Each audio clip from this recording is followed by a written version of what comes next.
Hi, my name is Lauren Green. I'm a visual facilitator, a virtual facilitator, a graphic recorder, and a certified coach based in the Washington, D.C. area. My company is Dancing with Markers. I do graphic recording both in person and online. And my favorite way to answer the question, where did graphic recording come from, is to say, I invented it. Of course, that's a joke. Graphic recording has been around for a while. A graphic recorder is someone who takes visual notes. A graphic facilitator is someone who uses visuals to guide group process. If you're in the field and you're watching this, I know that's widely debated. I'm using that definition to help clarify my offerings. So first, a little history. Now, I could go way back to our hunter-gatherer days and say that cave art was the original graphic recording. Before we had written language, we were recording with visuals on the wall. And you can even look at the sacred role of the scribe in ancient Egyptian civilizations. Something about this role is ancient and fundamentally human. What we know of today as graphic recording started in the 1970s.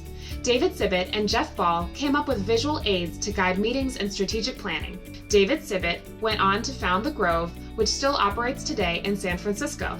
Over time, the role of the scribe, a silent listener, became an important role in meetings and conferences. As illustrators entered the field, they evolved the practice to include best practices in visualization, not just note capture. You often find that people come to the field from different places. Many have art backgrounds, and many, like me, come from organization development and facilitation backgrounds. It's important to consider what's important about your meeting to be captured.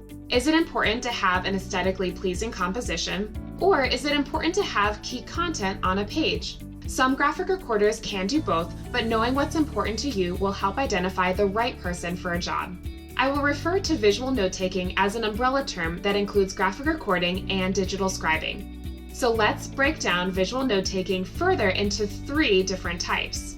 First, there's graphic recording. That's large-scale visual note-taking done usually on 4-foot by 8-foot paper or foam core boards. Then there's digital scribing. That's done electronically using a tablet or an iPad. It's like having one of those whiteboard animation videos, but live and in the moment. This is a much more dynamic way to provide visual aids than static PowerPoint images. Both of these can be done in person and online. You will get the most benefit of a visual note-taker who can be seen, and we'll tell you why in a moment. If your event is in person, consider having a graphic recorder who can be seen prominently. If your event is online, consider having a digital scribe who is able to share their screen or camera prominently. If your meeting prevents being able to see the notes being drawn live, then there's a third category, sketchnoting, or creating visual summary notes. Sketchnoting is done either on a notepad or digitally and is a great option when the speaker needs to have the full spotlight. The scribe works behind the scenes to create visual notes and sends them out post-event. To distinguish this role from that of a graphic designer, we do not include edits and iterations in the price quotes. If it's important to be able to change the notes, check out vision maps and strategic illustrations as options where iterations are possible. I know I said that there are 3, but there is another form of visualization that is worth mentioning, and that is a knowledge wall. Knowledge walls bring participants into the experience. They are asynchronous, meaning that they can happen at any time during an event, not just when someone is speaking. Let's say you'd like to ask participants a question or collect stories around a specific topic. You might ask, what's important to you about the future of the organization? Or what's a vision you have for our organization going forward? This can even be thought of as a qualitative research data gathering tool. It is a creative activity for participants to engage in during those coffee breaks. We put up a separate sheet of paper and invite participants to add their ideas using markers or Post-its. A knowledge wall can be created solely by the participants, or a graphic recorder can transcribe the Post-its and create a visually pleasing final product. So how do you decide what's right for your meeting? You'll need to think about what's important, and here are 4 questions that will help you decide. First, is your event in person or online? Second, how many participants do you have? Third, how important is it for participants to be able to see what is being drawn in the moment? And last, how important is it for participants to engage in the visual process? Here are some common scenarios. If your event is in person with fewer than 100 people and you want to be able to see the notes being drawn live, have a prominently featured graphic recorder. If your event is in person and has more than 100 people, and you still want to be able to see the notes live, engage a digital scribe and your AV crew to set up several monitors so that the notes can be seen from wherever participants are. If your event is online and the speaker needs to have control over the screen share, have a sketchnoter take visual notes and send them out after the event. So now that we've clarified a few types of visual note takers, let's talk about the benefits. A visual note taker is not just there to create a pretty picture. They are actively listening and synthesizing comments to create an illustrative record. It's truly a knowledge management tool, capturing content beyond what is just on the slides. They are listening for what is going to be important for the participants to remember. Now, these artifacts tend to grow legs and live on. They stick around on desks, on computer backgrounds, social media, and reports, to name a few. People enjoy looking at visual notes more than they do reading a report or meeting minutes. And that way, they help ensure that participants don't lose the information as soon as they walk out the door. My favorite thing to hear when participants look at visual notes is, "I remember them saying that." That's a measure that someone is solidifying their meeting experience and retaining the information because it was captured visually. Here are a few more benefits. Visual notes are a group memory. We may each walk away from an experience with a different idea of what happened, but when we refer back to the visual notes, we remember the shared experience. Research has shown that when we build visualization into meetings, it quickens decision-making time. In a study by the Wharton School, they found that the use of visuals had a 64% increase in immediate decision-making and lowered meeting time by 24%. We spend less time repeating thoughts because we can see that they have been drawn live. And when participants can see that their idea has been captured, their headspace is freed up and they can relax and focus on being present, enabling more effective processing and less conflict in meetings. And speaking of conflict, when we can see ideas on a page, we can direct conflict to the ideas on the wall rather than at a person. This is a critical learning when it comes to working through group conflict. Even better, when you use a visual template, it can serve as a silent facilitator, highlighting areas of the conversation that have been left blank and need to be filled in.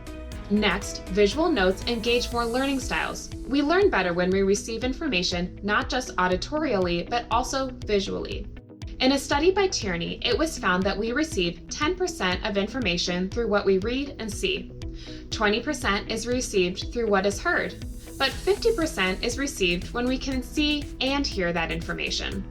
And this way, visual notes enable more effective information retention for participants. This makes visual notes a wonderful addition to your training programs and in the classroom. Next, visual notes are taken in a way that improves connectivity and lateral thinking. Much like a mind map, a visual note taker is listening for ideas that seem to be related. Seeing connections between ideas can mean more innovative and effective decisions. The final artifact will help participants make connections more easier than notes taken in a traditional list format. Visual notes can help participants make connections from across several hours, days, and months. And that way, if you are meeting multiple times on the same subject, more common as our meetings have gone virtual, visual notes can be pulled up at the start of each new gathering to quickly remember what happened previously and to enable the group to build on what they have already done. I've done visual notes for a health organization who is leading an initiative to design an app for stroke patients. Each meeting included different participants who were expected to build on the work of the previous group. Visual notes were used to quickly get the new group up to speed, as well as to not lose the thread when the gatherings were spaced out over 4 to 6 months. Visuals are our native language. For experiences that happen with audiences from many countries, visual notes can help reduce cultural gaps and bridge communication barriers, especially if they are produced in different languages. I've graphic recorded alongside sign language interpreters and have gotten feedback that visual notes alongside a sign language interpreter help the hearing impaired deepen their experience. For that reason, visual notes are an accessibility feature for the deaf and hard of hearing community.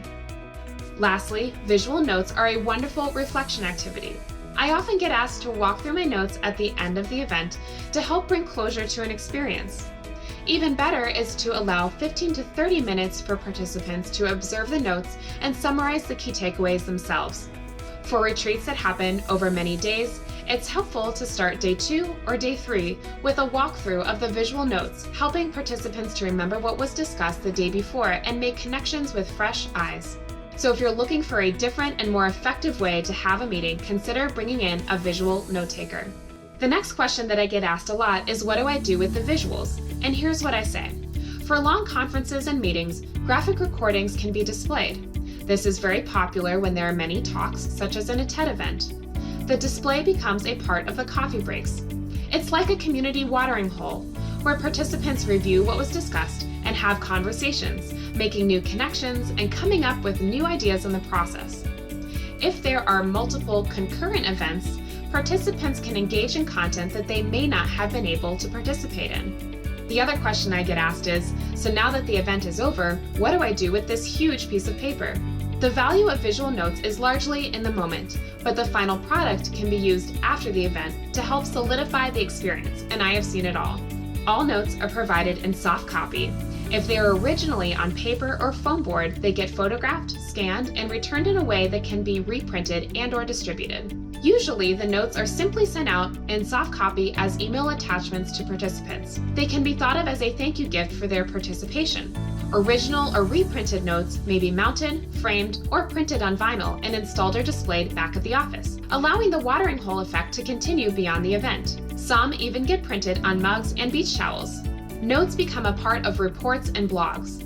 A defense organization used visual notes from a leadership training program to write full summaries of each course that was offered based exclusively on the visual notes that were taken.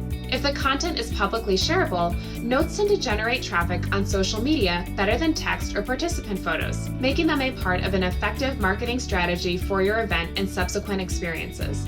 Now you've enabled the watering hole effect to happen at a larger, even global scale. As I spoke to previously, the notes can be pulled up or rolled out for projects or experiences that might happen over multiple days and months. For strategic planning, you now have visuals that quickly show your vision and roadmap. For team building, you now have a visual that can bring participants back to the feeling they had in the moment. For training, you now have a learning artifact that will help participants. For change management strategies, visual notes provoke insights that can drive buy-in and forward action for the organization. I hope you'll consider bringing visual notes into your next participatory experience. Please reach out if you have any questions, and thank you for watching.